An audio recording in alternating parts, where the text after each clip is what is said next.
This one here goes out to George Lowe. He passed away recently. He's one of the most profound voice actors I've known within my lifetime or witnessed act and portray a character.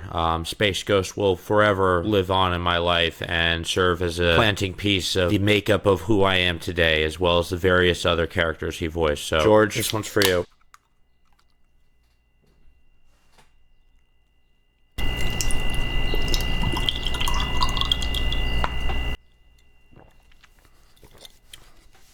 On my chest. What was I going to pour this on the ground? The electronics and shit. That's stupid. What the f? Why would you want me to do it?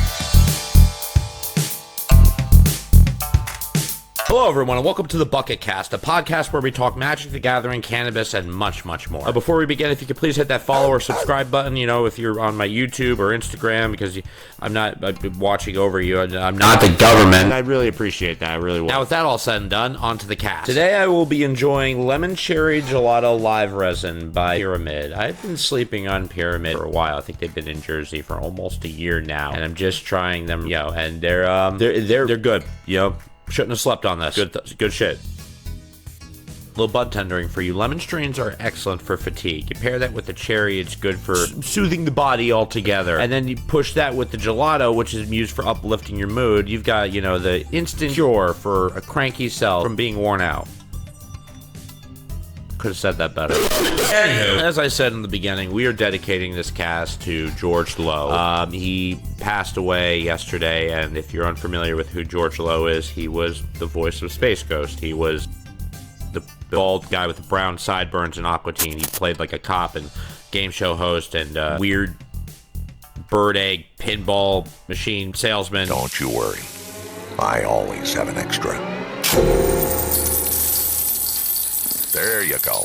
How about that? No! He played a lot of different characters, it just all voiced by George Lowe. He actually just played George Lowe himself in one episode. It was really funny, also kind of strange. But I thought I'd dedicate this episode to him and talking about his home, Adult Swim, which I will do in other casts too, but I figured we'd start it off here. Starting with George Lowe, I have very early memories within my childhood of hearing George Lowe's voice as Space Ghost. If you weren't familiar, Space Ghost did not just start on Adult Swim. Space Ghost was actually a cartoon back in, I believe, the 1950s or 60s, and carried on into the 90s with, as we knew it on Adult Swim, the talk show he had in space, talk show, space station. Strange. His theme song for that was actually what inspired one of my earlier anthems. I'm going to play the thing.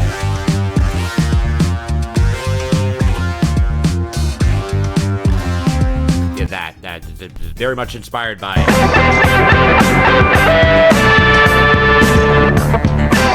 as you could tell.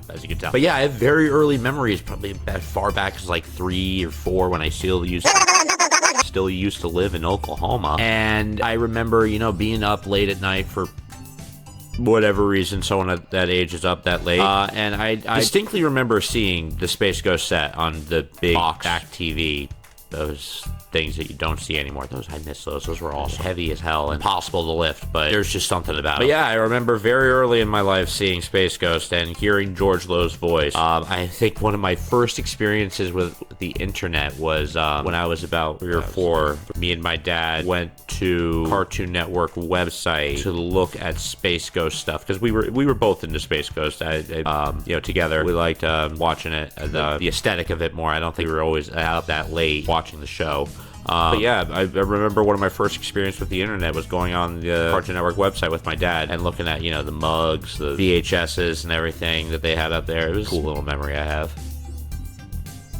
My dad definitely compromised on Office Space. And from there, Space Ghost didn't really resurface for me until about, when did Adult Swim start? 2004, 2005, maybe a little bit before that. That was the start of Adult Swim. When you had the core shows of Space Ghost, Aqua Teen, The Brack Show, C-Lab, Venture Bros,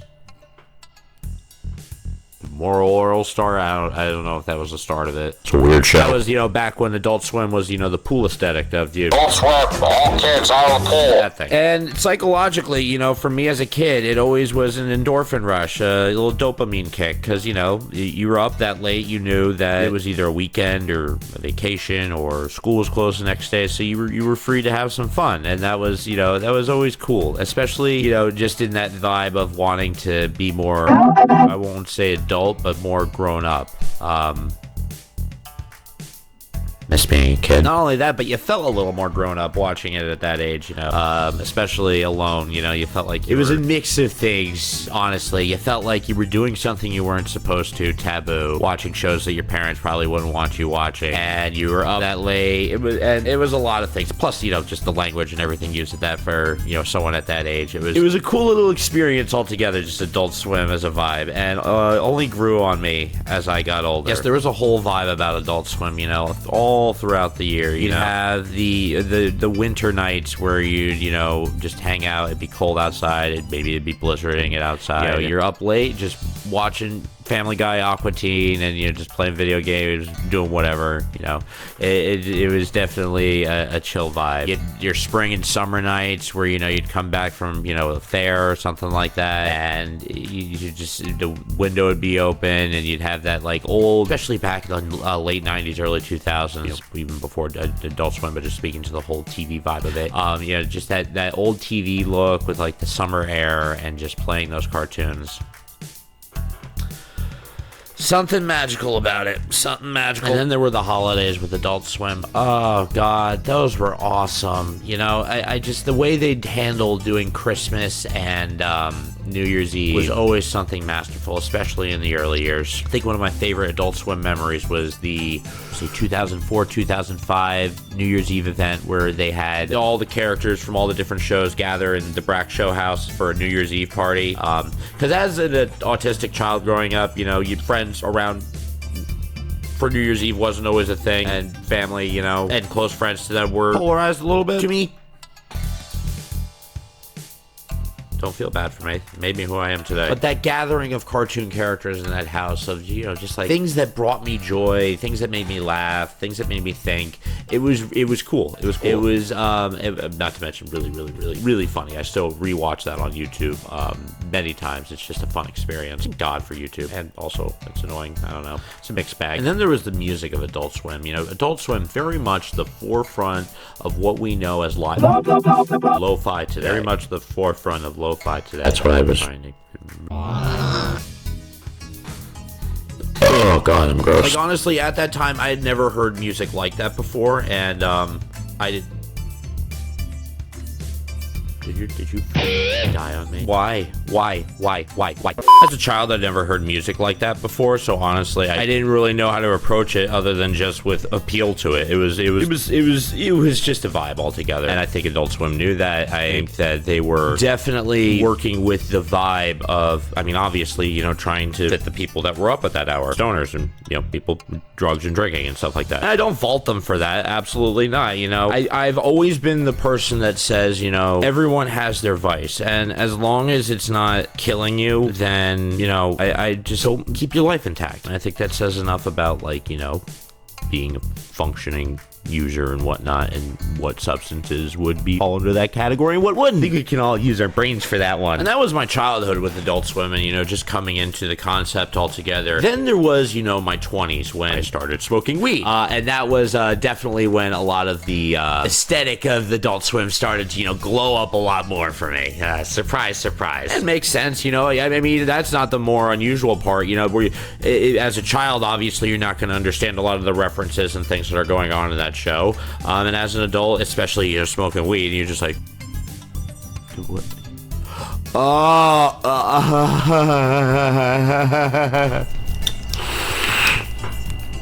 And I think the best parts about those memories were the nights I'd be with, I don't want to sound like that person, just with a girl. I say that only not to name names. And just laying there late at night and just like 2, 3 in the morning, and you hear some like weird music and some guy with like China, Illinois illustrated art just going like,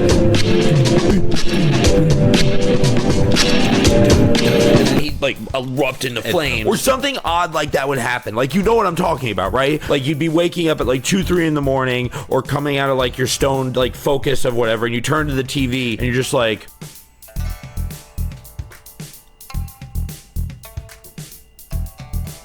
what?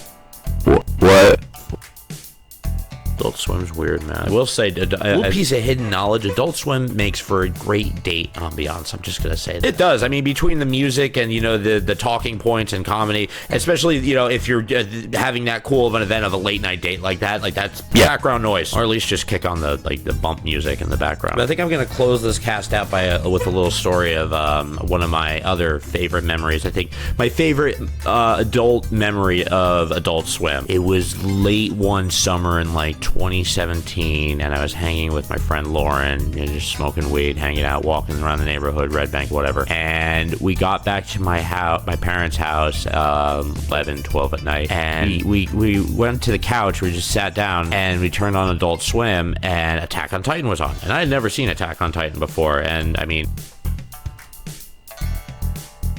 it stuck with me. Enough of that. But yeah, I remember we were just like really, really stoned, and we turned this on, and we just see this big, giant, naked person. It was Aaron when he first popped out in his Titan form in the middle of the before they tried to plug the hole in the wall. When Aaron first came out of the Titan body, and we were just looking at this, just like, why naked? We're just obsessing over the giant naked person aspect, ignoring like they're flying around with like knives and things like that, and the whole like old world aspect of it. We're just like, why are there giant naked people?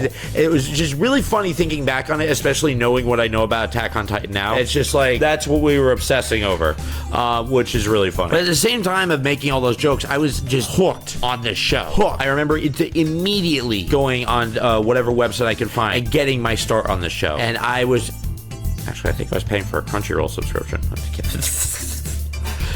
I remember just pushing through the first season and the second. I remember just pushing through the first season and the first half of the second season within like a week, and I was just hooked from there. Again, the proof is in the pudding, and the pudding is a tapestry. It's a terrible analogy. But yeah, you know, I think it's very apparent by, you know, all of that, and I mean, if you watch my content, like, it's just very Adult Swim inspired. I mean, just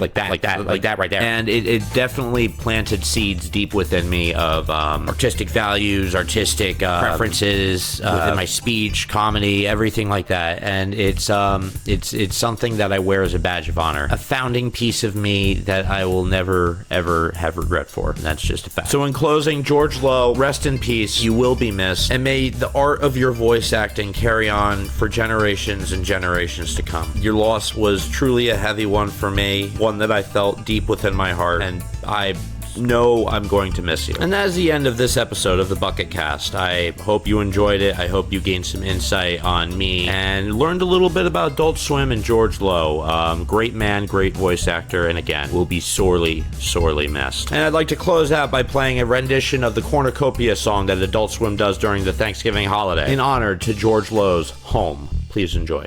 Bong!